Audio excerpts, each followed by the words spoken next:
प्रिय विद्यार्थियों, जायसी की प्रेम व्यंजना की बात को हम अपनी पिछली वीडियो में कर रहे थे, उसी बात को आगे बढ़ाते हैं। अगला बिंदु, अगला शीर्षक हम देखते हैं, रहस्यात्मक चित्रण। सूफी कवियों ने प्रकृति के प्रत्येक कण कण में परमात्मा रूपी प्रियतम के सौंदर्य का आलोक देखा है। उन्हें सर्वत्र उसी की छाया का आभास मिलता है।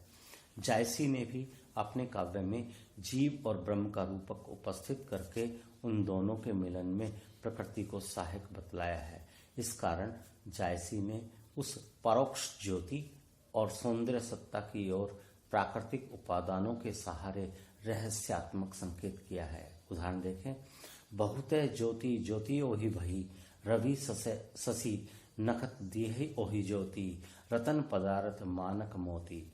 और इसी पद में आगे, नैन जो देखा कंवल भा, निर्मल नीर शरीर, हंसत जो देखा हंस भा, दसन ज्योति नगहीर। प्रकृति के बीच दिखाई देने वाली सारी दीप्ति उसी परमात्मा से निश्रित है। इस बात का प्रमाण पद्मावती के प्रति कहे गए रतन सेन के इस वाक्य से भी मिलता है। उदाहरण देखिए, अनुधनी तू निसी माहा, हो दिन यर जही कि तू छाहा, चांद ही कहा ज्योति ओ करा, सूरज के ज्योति चांद निर्भरा। मानस के भीतर प्रियतम के सामीप्य से उत्पन्न उस अपरिमित विश्वव्यापी आनंद की व्यंजना में प्रकृति का रहस्यात्मक रूप चित्रित हुआ है। जायसी का यह वर्णन कितना हृदयग्राही है, जो वो अपने शब्दों में कहते हैं, देखी मानसर रूप सुहावा, हिय हुलासपुर हनी हुई छावा, गाह अंधियार रैन मसी छूटी, भा भिनसार किरण रवि फूटी, कमल विगस तह विहसी देही, भंवर दसन होई कह लेही। जायसी ने लौकिक प्रेम से अलौकिक प्रेम की परिपुष्टि के लिए प्रकृति के रहस्यात्मक रूप को सशक्त माध्यम बनाया है। प्रकृति के ऐसे चित्र अत्यंत संश्लिष्ट एवं मनोहारी बन पड़े हैं। अगला बिंदु है प्रतीकात्मक चित्रण। जायसी ने प्रकृति के विशिष्ट पदार्थों को प्रतीक रूप में अपनाया है। पद्मावत में सूर्य, चांद, कमल, भ्रमर आदि प्रतीक पद्मावत और रतन सेन के लिए कई बार प्रयुक्त हुए हैं। जहाँ जायसी अभिधा से हटकर एकदम आध्यात्मिक अर्थों को उपस्थित करने लगते हैं, वहां से वर्ण्य वस्तु की जगह प्रकृति के किसी न किसी पदार्थ को प्रतीक रूप में रख देते हैं। इस कारण यद्यपि उनकी प्रतीक शैली कुछ अंशों में रहस्यात्मक शैली के अंतर्गत ही आ जाती है, तथापि कहीं कहीं प्रकृति का प्रतीकात्मक रूप में स्वतंत्र चित्रण भी किया गया है। जैसे प्रियतम पुरुष के प्रेम से आबद्ध प्रकृति का चित्रण द्रष्टव्य है। उदाहरण देखिए, उन बानन है अस्को जन मारा, बेदी रही रहा सगरो संसारा, गगन नखत जो जाहि न गने, वे सब बान ओही के हने, धरती बान बेसी सब सखी सब राखी, साखी ठाड़ तेही सब साखी, रोव रोव मानुस्तन ठाड़े, सूतही सूत वेद असगाढ़े। और दोहा देखिए, बरुनी चाप अस औप है, बेधे रन बन ठाड़, सोजही तन सब रोआ, पंखी तन सब पाप। यहाँ प्रकृति की ये सभी वस्तुएं उस व्यापक परम ब्रह्म के प्रेम बाणों के प्रतीक रूप में चित्रित की गई हैं। जायसी ने पृथ्वी और स्वर्ग को जीव और ब्रह्म के प्रतीक के रूप में चित्रित करके संपूर्ण प्रकृति को वियोगी बतलाया है। उदाहरण देखिए, धरती सर्ग मिले दो, केब निनार के दीने बिछो। जायसी ने सिंगलगढ़ को परलोक का प्रतीक बतलाया है।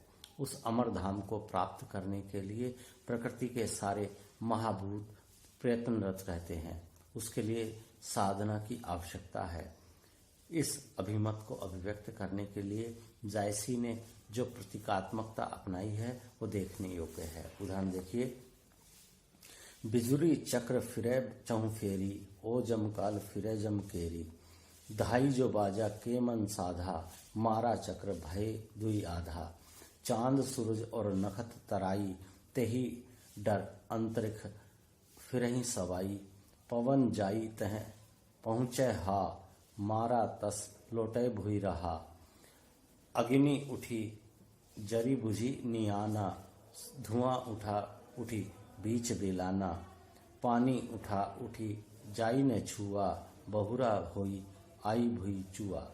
इस तरह जायसी के कार्य में प्रकृति का प्रतीकात्मक रूप अत्यंत प्रशस्य और मनोहर बन पड़ा है।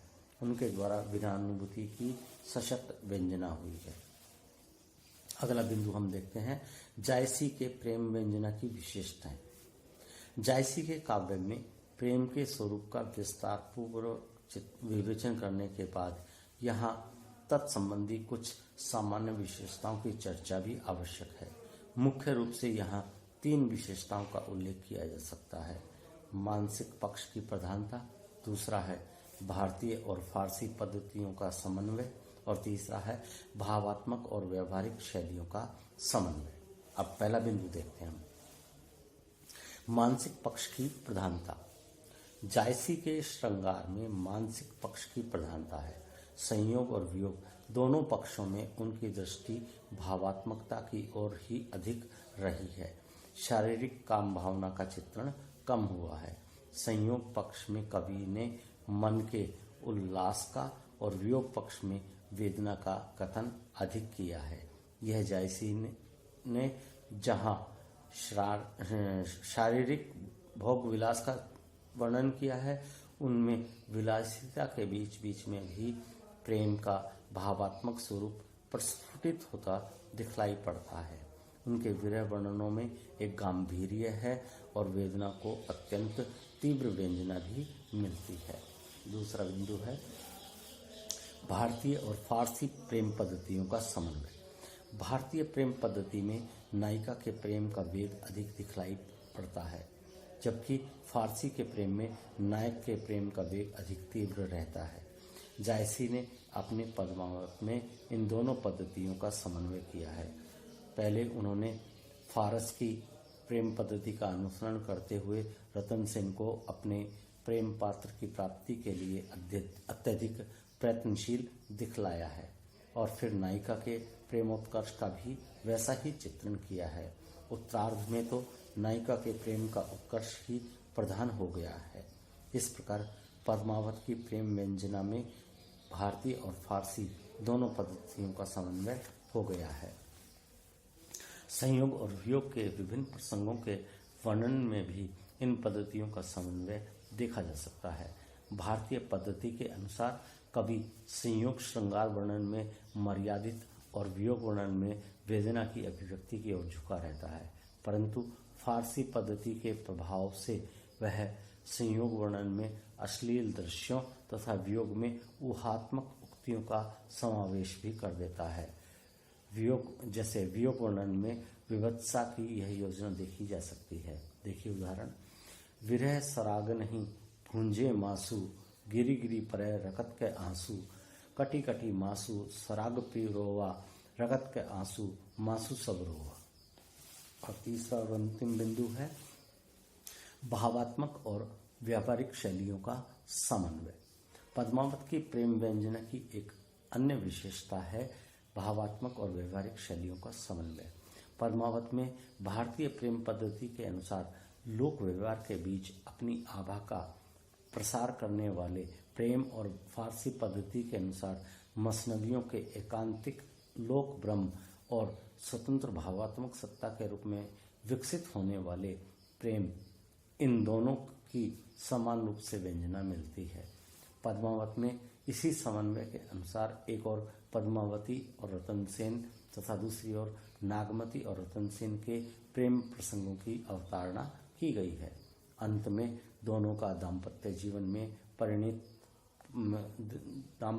में परिणति व्यवहारिक शैली जो कि भारतीय प्रेम पद्धति है की प्रधानता सूचित करती है। संक्षेप में जायसी ने पद्मावत में जिस लौकिक प्रेम का चित्रण किया है वह उनके आध्यात्मिक विचारों को प्रकट करने का एक माध्यम रहा है। उन्होंने इस प्रेम कथा के बीच बीच में अनेक स्थानों पर संसार की नश्वरता, शरीर की क्षणभंगुरता, साधना की जटिलता तथा ईश्वर प्रेम की सर्वश्रेष्ठता की ओर संकेत किया है। इस विशेषता के कारण सारा पद्मावत काव्य प्रेम पद्धति पर आधारित एवं आध्यात्मिक प्रेम से आबद्ध है। जायसी की इस विशेषता को लक्षित करते हुए आचार्य रामचंद्र शुक्ल का यह कथन द्रष्टव्य है कि जायसी का झुकाव सूफी मत की ओर था, जिसमें जीवात्मा और परमात्मा में पारमार्थिक भेद न माना जाने पर भी साधकों के व्यवहार में ईश्वर की भावना प्रियतम के रूप में की जाती है। उन्होंने ग्रंथ के अंत में सारी कहानी को अन्योक्ति में कह दिया है और बीच बीच में भी उनका प्रेम वर्णन लौकिक पक्ष से अलौकिक पक्ष की ओर संकेत करता जान पड़ता है। इस कथन से भी यही निष्कर्ष निकलता है कि जायसी का मुख्य उद्देश्य अपने काव्य द्वारा लौकिक प्रेम के वर्णन से अलौकिक प्रेम की गंभीर व्यंजना करना रहा है। हिंदी के प्रेमाख्यानक काव्यों में जायसी का पद्मावत पूर्णतया भारतीय प्रेम पद्धति का अनुसरण करता है। इसमें जायसी ने लोक जीवन का पूरा समावेश किया है। इस विशेषता के आधार पर जायसी की प्रेम व्यंजना अति भावपूर्ण, मनोरम तथा हृदयगत वेदना से समादृत दिखाई देती है।